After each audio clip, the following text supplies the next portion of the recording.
ፊልሙ የሚጀምረው በጣም የሚዋደዱ ጓደኛሞችን እያሳየ ነው። እነዚህ ጓደኛሞችም አንድ ጊዜ ጠላት ይሆናሉ። ምክንያታቸውም ፍቅርና ዋንጫ ነው። በአንድ ሴት ምክንያትም እልህ አስጨራሽ ጦርነት ውስጥ ይገባሉ። ሰላም፣ ዛሬ የምናየው በ2012 የተለቀቀውን ስቱደንት ኦፍ ዘ ይር የሚለውን ፊልም ሲሆን እስከ መጨረሻው ድረስ አብራችሁን ቆዩ እንላለን። እስከ መጨረሻው ድረስ አብራችሁን ቆዩ። ቻው። ታሪካችን የሚጀምረው በአንድ ሆስፒታል ሲሆን የኮሌጅ ጓደኛሞችም ተገናኝተው ዳይሬክተራቸውን ለመጠየቅ ይመጣሉ። ስፖርት አስተማሪዎቹም ምክንያቱን ሲነግራቸው ያኔ በሮህንና በአቢ ጥል ምክንያት እንደሆነ ይነግራቸዋል። እነሱም ይህን ሲሰሙ በጣም ያዝናሉ። ሮሃንና አቢም ስለተጣሉ ዳይሬክተሩ በዚህ አዝኖ ኮማ ውስጥ ይገባል። ተማሪዎቹም በሀዘን ያዩታል።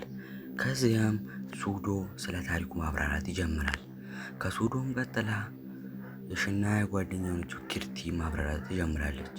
ቀጥላም ታኒያ ማብራራት ትጀምራለች። የዚህን ጊዜ ሮሃን ሮክስታሩን እናየዋለን። ሮሃንም አባቱ ባለሀብት ቢሆንም እሱ ግን ሮክስታር መሆን እንደሚፈልግ እናያለን። በዚህም ጉዳይ ከአባቱ ጋር እንደማይስማሙ እንረዳለን። አሁንም እነ ኪርቲ ማብራራት ይጀምራሉ። የዚህን ጊዜ የትምህርት ቤታቸውን ታዋቂ የሆነችውን የሽናያን ታሪክ ማብራራት ይጀምራሉ። ሽናያ ታዋቂና ቆንጆ ሴት ስትሆን የኑሮኒ ፍቅረኛ እንደሆነች ይናገራሉ። የእንጀራ እህቶቿን አትወዳቸው፣ ምክንያቱም አባቷ ከሌላ እናት ስለወለዳቸው ነበር። አንዳንዴም ሳታናግራቸው ታልፋለች። በሌላኛው ጊዜ ሮሃንን ከሌላ ሴት ጋር ታየዋለች። እቺም ሴት ታኒያ ነበረች።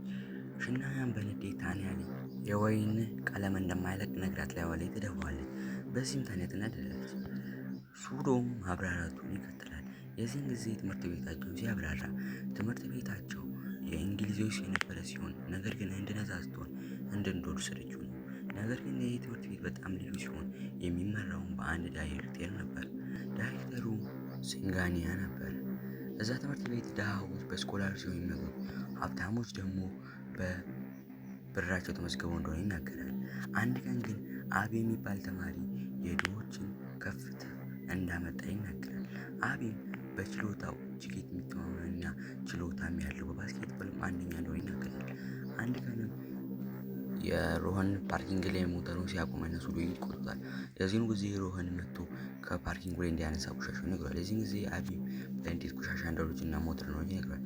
ሮሃንም በንዴት የመኪናውን ቁልፍ ሰጥቶት ፓርክ እንዲያደርግለት ነግሮት ይላል። የዚህን ጊዜ ግን አቢ መኪናውን በሳር ቆሻሻዎች ላይ እየነዳ መኪናውን በአንዴ አመድ ያደርገዋል። የዚህን ጊዜም ሮሃን በንዴት ያዋል። ከወጣም በኋላ አቢ 100 ብር ይሰጠዋል። ነገር ግን በመሃላቸው ጥል ይነሳል።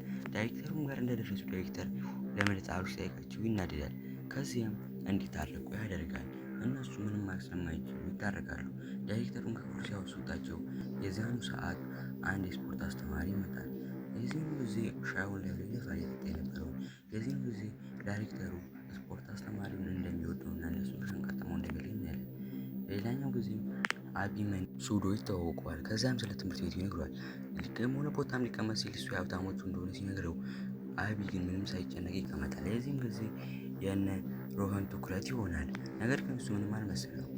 ዳይሬክተራቸውም ማውራቱን ቀጥሎ ዛሬ የሚያስተዋውቃቸው የህንድ ባለሀብት የሆነውን የሮሃን አባት ሚስተር አሾክ እንደሆነ ይነግራቸዋል። እነሱም በክብር ይቀበሉታል። አሾክም እንደመጣ አነቃቂ ንግግሮች መናገር ይጀምራል። ነገር ግን ሮሃን ጆሮ ላይ ኤርፎን በማድረግ ንግግሮቹ መስማት ያቆማል። አሾክም ለተማሪዎቹ ይህን የዓመቱን ምርጥ ተማሪ ውድድር የሚያሸንፉ ከሆነ ለአንዱ ተማሪ ላሸነፈው ስፖንሰር እንደሚያገኝ ይነግራቸዋል። በሌላኛው ትዕይንት የስፖርት አስተማሪ አቢን ወደ ስፖርት ቡድኑ ይከላክሏል። የዚህን ጊዜ አቢም ችሎታውን እጅግ የረቀቀ መሆኑን ያስመሰክራል። በዚህም እነ ሮሃን ይናደዳሉ። ነገር ግን ሮሃን ሆዱ ስስ ስለነበር አቢ ጋር ሄዶ ጓደኛ እንዲሆን ይጠይቀዋል። አቢም ጥሩ ሰው ስለነበር ይስማማል። ከዚያም ጓደኛ እንደሆኑ ይስማማሉ። ከዚያም ወደ ካፌ ሄደው ከሽናያ ጋር ማውራት ይጀምራሉ። አቢም ሽናያን ይተዋወቃታል። ነገር ግን ሁሉም ልጆች ቤት ሲደርሱ ከቤተሰቦቻቸው ጋር እንደማይስማሙና እንደ ትምህርት ቤት ጥሩ ጊዜ እንደማያሳልፉ እናያለን።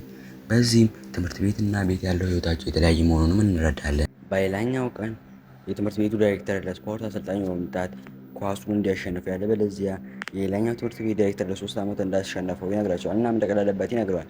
በዚህ ምክንያትም በትክክል ሰርተው እንዲያሸንፉ ይነግራቸዋል። ዳይሬክተሩም በሮሃንና በአቢ መሃል ፉክር እንዳይመጣ ሲባል ኪጂቴንን ካፒቴን ያደርገዋል። የኳሱን ቀን ሁሉም ወደ ሜዳ ይገባሉ። የዚህም ጊዜ መጀመሪያ ቴሪሳዎች 2-0 መመራት ይጀምራሉ። ነገር ግን እረፍት ሲወጡ አሰልጣኛቸው ከመከላከል ይልቅ ማጥቃት እንዲመርጡ ያደርጋል። ከዚያም 3 ተከታታይ ግቦችን በማሸነፍ ዋንጫውን ያነሳሉ። በዚህም ተማሪዎቹ በሙሉ ይደሰታሉ። አቢና ሮሃንም ይደሰታሉ። ከዚህም በኋላ ጓደኝነታቸው እጅግ በርታት ይጀምራል። አብረውም ብዙ ቦታዎችን ይሄዳሉ። አንድ ቀንም ሰክረው ቤት ከገቡ በኋላ ጠዋት አቢ ተነስቶ የሮሃንን አባት ማታ ላደረጉት ነገር ይቅርታ ይጠይቀዋል። የሮሃን አባት ግን ይቅርታ አድርጎት የልጁ ሰርግ ታይላንድ እንደሆነና እንዲመጡ ይጋብዘዋል። የዚህኑ ጊዜ ታይላንድ ይላሉ። ታይላንድም የሮሃን ጓደኞች በሙሉ እንደተጠሩ እናያለን። የዚህኑ ጊዜም ለሰርጉ የመጡት ሮሃን አቢ ነበሩ። በዚያም ሰርጉ ላይ ቦታ ላይ ከመድረሳቸው አቢ ላይ መጣላት ይጀምራሉ። ታይላንድም እንደደረሱ ሁሉም ይደሰታሉ። ነገር ግን የትምህርት ቤቱ ዳይሬክተር አሰልጣኙን ኳስ ሲጫወት በትኩረት ይመለከተዋል። አንድ ጊዜም ሽናያ ወደ ዋና ቦታ ስመጣ ሮሃንን ከታሊያ ጋር ታየዋለች። በዚህም ትናዳለች። ቀጥሎም ታንያ ጀርባውን ስታሸው በዚህም ተናዳ ሮሃንን ትሰድበዋለች። ሮሃንም ተናዱ ከጓደኞቹ ጋር መዝናናት እንዳልቻለና በእሷ ምክንያት እንዲህ የሆነ እንደሆነ ይነግራታል። እሷም ተናዳ ትሄዳለች። የዚህን ሰዓት አቢ መጥቶ አብረው እንዲሆንና ሮሃንን አስቀንተውት ከዚያም ወደ እሷ እንዲመልሶ ሲነግራት እሷም ይህም ማድረግ ካልቻለች ሌላ ሀሳብ ስለሌላት በአቢ ሀሳብ ትስማማለች። አቢም ይህን እንደሰማ ይደሰታል። ከዚያም ሽናያ በአንድ ዝግጅት ላይ መደነስ ጀመረች። የዚህኑ ጊዜ አቢም ይከተላታል። አቢንም ቀጥሎ ሮሃንም ይከተላል። ነገር ግን እሷ ለሮሃን ትኩረት ሳትሰጥ ለአቢ ብቻ ትኩረቷን ትሰጠዋለች። የዚህን ጊዜ ዳንሱ ቅልጥልና ሁሉ መደነስ ይጀምራል። በሌላኛው ትዕይንት አቢን ማሳጅ ስታደርገው ሮሃንም እንደሷ ማድረግ ይጀምራል። ነገር ግን ሮሃን ሳይደሰት ቀርቶ ይሄዳል። እነ አቢን በእቅዳቸው መሳካት ይደስታሉ። ነገር ግን በምሽት ባህር ዳርቻ ላይ ሲሄዱ ሽናያ አቢን ታስቆመዋለች። የዚህን ጊዜ አቢ ለእሷ የፍቅር ስሜት መሰማት ይጀምራል። ነገር ግን ሮሃን ያያቸዋል። ሮሃንም እንደሄደ ሽናያ ሮሃን እንደሄደ ነግራው ትሄዳለች። የዚህን ጊዜ አቢ ለሽናያ ፍቅር ውስጡ እንዳደረ እያየን ይቀጥላል። በአንድ ዝግጅትም ላይ ሮሃን መጥቶ አቢ ለምን አብሯት እንደሆነ ሲጠይቀው እሱን ለማስቀናት ብቻ እንደሆነ ይነግረዋል። በዚህም ይደስታል። ሽናይም ጋር እንደሄደ ሁሉንም ነገር እንዳወቀና ይቅርታ እንድታደርግለት ይጠይቃታል። እሷም ታደርግለታለች። አንድ ቦታም ላይ ሽናያ የፀጉር ጌጧን ልታደርግ ስትል ጆሮ እምቢ ይላል። ከዚህን ጊዜ አቢ ተቀብሏት እንዲሁም እንደምታምር ፀጉሯን ሸፍና ያሳያታል። ነገር ግን የሷ ፀጉር ሀብል እሱ ጋር ብቻ ይቀራል። ከዚህ በሌላኛው ትዕይንት ተማሪዎች ወደ ትምህርት ቤት ተመልሰው እያለ አቢ ሽናያን ከሮሃን ጋር ሆና ያያታል። በዚህም ይቀናል። የሽናያ ጓደኛም ክርቲ ይህን ስታይ ሽናያን ከሮሃን ጋር ይዛት ወደ ሌላ ቦታ ወስዳት አቢ እንደሚወዳት ትነግራታለች። ነገር ግን ሽናያ ሁሉም ነገር አቅደውበት እንዳደረጉት ትነግራታለች። የዚህን ጊዜም ሽናያ ይህን ነገር አጠራጥሯት ሄዳ ስትጠይቀው አቢ መጀመሪያ እንደወደዳት ነገር ግን አሁን የሱ መሆን ስለማይችል ትምህርቱ ላይ እንዳተኮረ ይነግራታል። በላይኛው ትዕይንት አስተማሪ ወይም ዳይሬክተሩ ዋንጫውን አምጥቶ የትምህርት ተማሪ የሆነው ይህ ዋንጫ እንደሚወስድና ስፖንሰር ሆኖም አሹክ እንደሚያግዙ ይነግራቸዋል። በዚህም ይደስታሉ። እናም የመጀመሪያው ትምህርት የአይኪው እና የፈተና ሲሆን ሁሉም ማጥናት ይጀምራሉ። የፈተናውም ቀን ደርሶ ፈተናውን ሁሉም መፈተን ይጀምራሉ። ተሳክቶላቸውም ጓደኛማቾቹ ሁሉም ያልፋሉ። ነገር ግን በመሃል ይሄ ዋንጫ መሃላችን እንዳይገባ ሲባባሉ ያወራሉ። ነገር ግን አቢ ይሄ ዋንጫ ቢገባም ከጓደኝነት እንደማይበልጥ ይነግራቸዋል። የዚህን ጊዜ ሁሉም ይጠራጥራሉ። ሌላኛውም ውድድር ሲጀምር እነ አቢ እና እነ ሮሃን ቡድን ያሸንፋል። ከዚያም ለፍጻሜ ይደርሳሉ። በመጨረሻም ቢሆን የዳንስ ውድድር እንደሆነ አስተማሪያቸው ይነግራቸዋል። ከዚያም ሁሉም አንዳንድ ጥንድ እንዲፈልጉ ይነግራቸዋል። እነሱም ይስማማሉ። በሌላኛው ትዕይንት አቢ ሮሃንን ይዞት ወደ ቤታቸው ይወስዷል። እዛም እራት አብረው ይበላሉ። ነገር ግን በመሃል የአቢ አያት ታመማለች። ከዚያም ወደ ሆስፒታል ይወስዷታል። የዚህን ጊዜም የአቢ አክስት የሆነችዋ ፕሪያ እንዳይመጣባቸውና እሱ ስለመጣ ብቻ መከራ እንደሆነባቸው ትነግራታለች። በሌላኛው ቀንም ሽናያ አቢ ጋር በመሄድ አያቱ ስለታመመች ትጠይቀዋለች። እሱም ያመሰግናታል።